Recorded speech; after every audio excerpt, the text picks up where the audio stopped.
everyone, welcome back to Diabtron. Today, we're diving into a controversial and hot topic that's been making waves for a while. Is vaping worse than smoking? Stick around as we unpack the science, the myths, and the reality behind both habits. You might be surprised by what we discover. Vaping has exploded in popularity over the last decade, especially among young people.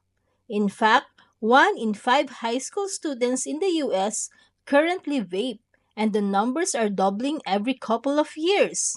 But here's the kicker: many of them have never smoked a cigarette in their life. So, why are people turning to vapes? And could they actually be worse than cigarettes they were meant to replace? Let's start with the basics. Cigarettes and vapes are both delivery systems for nicotine, but they work very differently. Smoking involves burning tobacco, which produces harmful tar and a ton of toxic chemicals.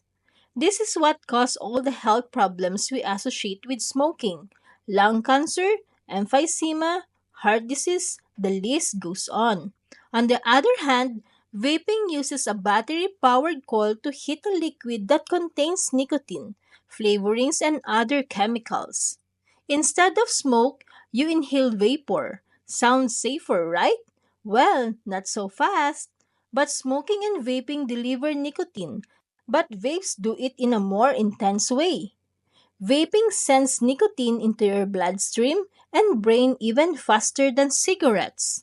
This is because of how the coil heats up the vape liquid, creating a rapid rush of nicotine which spikes dopamine levels in the brain.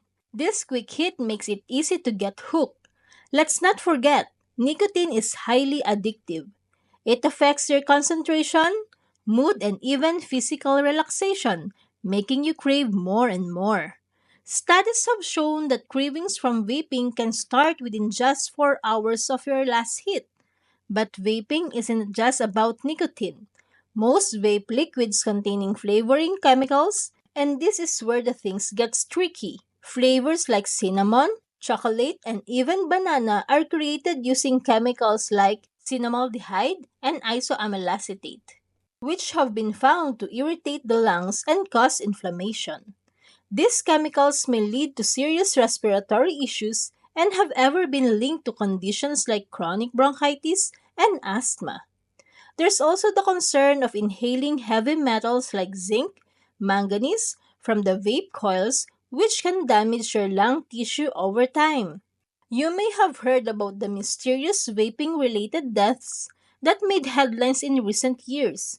These cases, which left people, some as young as teenagers, in the hospital with severe lung damage, were linked to a certain types of THC vapes containing a chemical called vitamin E acetate. This chemical was inhaled into the lungs and caused what's now called EVALI, or e-cigarette or vaping associated lung injury. Although this problem was traced back to THC vapes, the reality is that vaping in general introduces a lot of unknown chemicals into your lungs. And while nicotine vapes didn't cause EVALI, the long-term effects of vaping are still being studied. So is vaping worse than smoking? Here's the deal. Smoking is still the bigger killer. Cigarettes burn tobacco, which releases over 7,000 toxic chemicals, including tar, carbon monoxide, and formaldehyde. Smoking is responsible for nearly 500,000 deaths per year in the US alone. When you smoke, you're essentially inhaling poison directly into your lungs, causing irreparable damage. One researcher even compared smoking to inhaling from a car's exhaust pipe. But here's the thing: vaping isn't harmless either.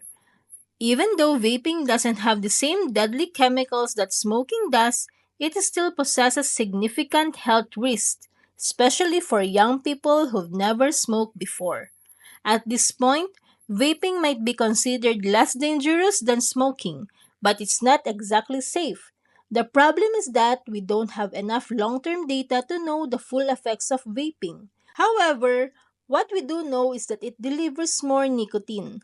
It exposes you to harmful chemicals, and it can damage your lungs in ways that scientists are still figuring out. For now, The consensus is clear. If you don't vape, don't start.